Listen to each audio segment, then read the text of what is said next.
Hi everyone, welcome to the Real Estate Tax Tips channel. My name is Cherry Chen, a chartered professional accountant located in Oakville, Ontario, Canada.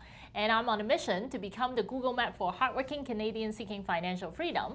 And today I wanted to talk to people who are planning to renovate their home to accommodate the need for their family members to live in with them. You're in luck if you are planning to renovate your property to accommodate, to allow your parents or grandparents to move in with you, because the government actually expanded something called multi-generational home renovation tax credit.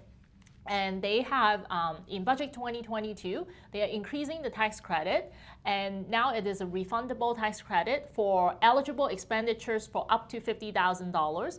And what it really means to you is that you're not going to get $50,000 back, unfortunately.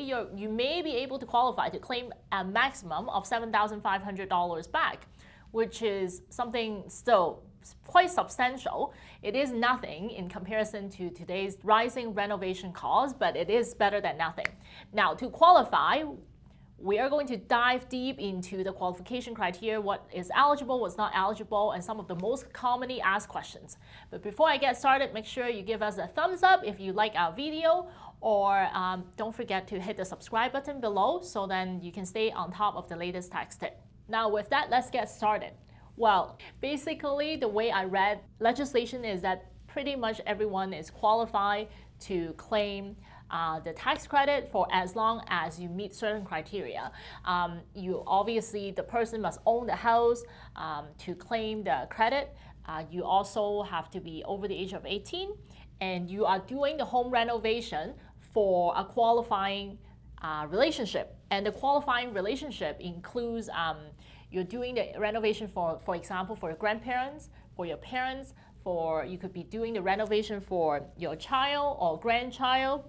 You could also do the renovation for your brother, sister, nephew, niece, aunt and uncle. Those are all qualifying relationship.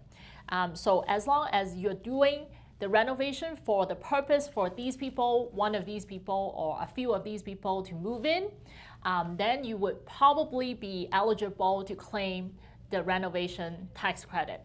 Now, in order for you to claim renovation tax credit, the person who you're doing the renovation for must move in within 12 months, must move in or intend to move in within 12 months after the renovation period is completed. So it is important that you have the intention and that person is actually moving in, so and use it as the primary residence for their purpose. Not every renovation would allow you to claim this multi-generational home renovation tax credit. It actually goes back to the scale of the renovation that you are doing and the purpose of the renovation. So what's considered a qualifying renovation? Well, a qualifying renovation has to be somewhat permanent in nature, so you cannot just simply put up a wall, a temporary wall, and remove it later on.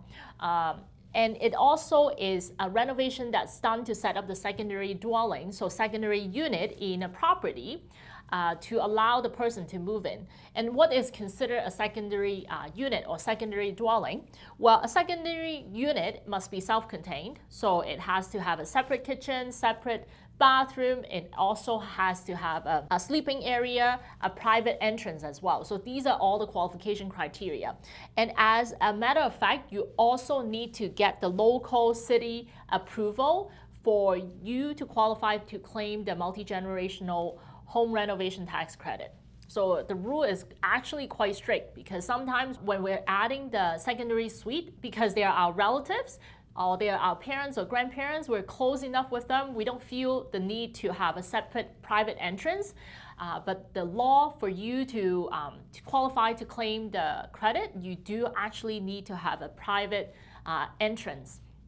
So if you're not adding a separate entrance, you would not be able to qualify to claim the multi-generational renovation tax credit. Now, sometimes some renovation takes longer than expected, and sometimes you start the renovation at the end of the year. Let's say you start the renovation at the end of 2023, and it doesn't get completed until 2024. So what year would you be able to claim that particular tax credit? Well, as a matter of fact, CRA says that you would only be able to claim the tax credit in the year that you complete the renovation. So in my example, you would only be able to claim the multi-generational home renovation tax credit in 2024. Now, what's considered qualifying expenditure? Like assuming now you have a house, you are renovating the basement, and you're converting it to the secondary dwelling, and your intention is to get the city to approve and give you a proper legal permit to have a secondary dwelling in your house, and you are planning to have your parents moving into the secondary dwelling. So what kind of expenditure can you actually claim against to maximize the tax credit that you're getting? Well, basically, CRA says that it is any relevant and reasonable expenses that you incur during the renovation period to bring it up to the standard. It includes the cost of goods and services acquired, so all the materials, all the renovation costs. If you hire a plumber, if you hire architect, if you hire electrician, those would be the qualifying expenditure that you would be able to add up and then qualify you for the purpose for this particular home renovation tax credit. And then if you have any rental equipment to use for the renovation, that would also be eligible. Well, then there are a list of expenses that you would not be able to claim under the multi-generation home renovation tax credit as well. That would be the cost of any routine repair. If you throw in a bunch of repairs of the unit into the expense, that doesn't qualify. You purchase appliances do not qualify. Any home entertainment device, if you buy a TV, that doesn't qualify for you to have the home renovation tax credit. Housekeeping, financing costs would not qualify. If you use anyone that you do not deal at arm's length and that person does not have a GST HST number registered, those people's services would also not qualify. So if you're using your in-laws' dad to help you to paint the wall and he's really doing it for a couple $1,000s because you are the son-in-law and he's doing you a favor to help you out, and he's not professional at all, he doesn't have a registration with CRA for GST or HST number, the couple $1,000s that you pay to your father-in-law to help you out to convert the basement would not be qualifying expense. If you get any reimbursement or any subsidies for the expense, then you would have to deduct it when you claim it. And if it's fully reimbursed, then again, you would not be able to qualify to claim that as an expense. And if you also, some of these expenses would also be qualified to be claimed under the disability or medical expense tax credit or home accessibility tax credit. And so if you claim it under those credit, you would not be able to claim it again under multi-generation home renovation tax credit.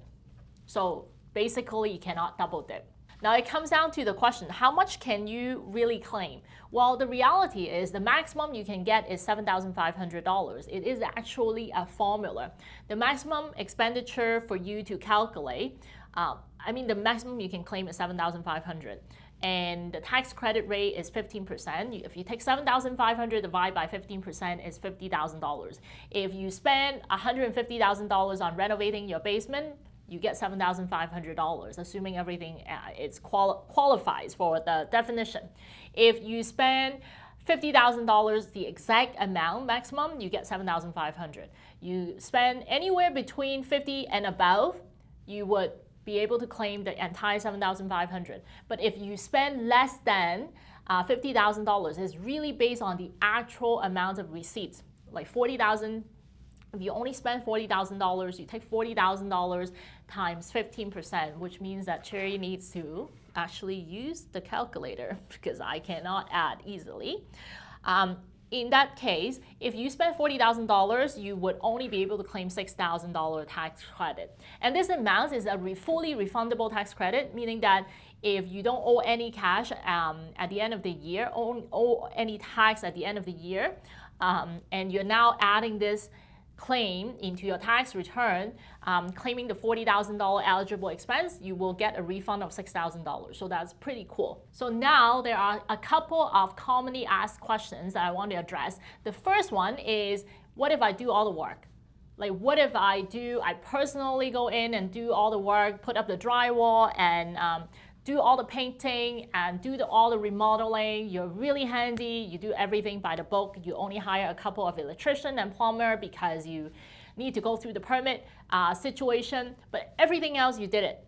Well, the reality is that you cannot claim the labor that you would otherwise pay someone else to do the work that you did. So there is no labor that you can claim at all. But the cost of the materials that you use for your renovation, the cost of architect, the cost of the electrician, plumber that you hire to do the work properly, those would be eligible expenses that you can claim against this multi-generational home renovation tax credit.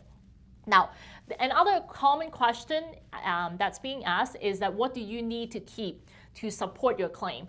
As a matter of fact, just going with everything else within Income Tax Act, as long as you file income taxes, you need to keep everything. You need to keep your the permit that you apply for getting the secondary dwelling allowed. You need to keep the original receipts. You gotta earn your tax deduction and you gotta earn your tax credit.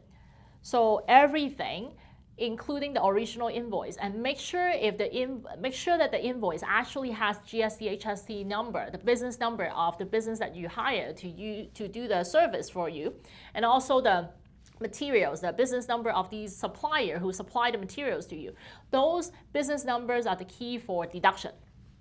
So you need to keep the actual invoice, the proof of payment, how you pay. If you pay them by credit card, if you pay them by email money transfer, proof of payment should also be kept as well. And make sure the invoice has the GST/HST number. So those are what you would need to keep from a documentation purpose. And other common questions that I get is actually a CRA view just came out about this particular multi-generational home tax credit. As a matter of fact, a lot of people are starting to build a separate building on the same piece of land. Sometimes they call it carriage house, sometimes they call it Laneway house.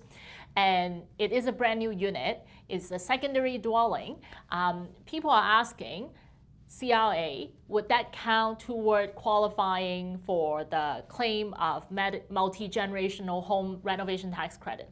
For as long as you're renovating it for a qualifying person, one of your relatives, for as long as you are spending and making it legalized, because it has to be compliant with all the local bylaw, and the expenses are qualifying expenses, you should be able to, and you would be eligible to use this, to claim this multi-generational home renovation tax credit.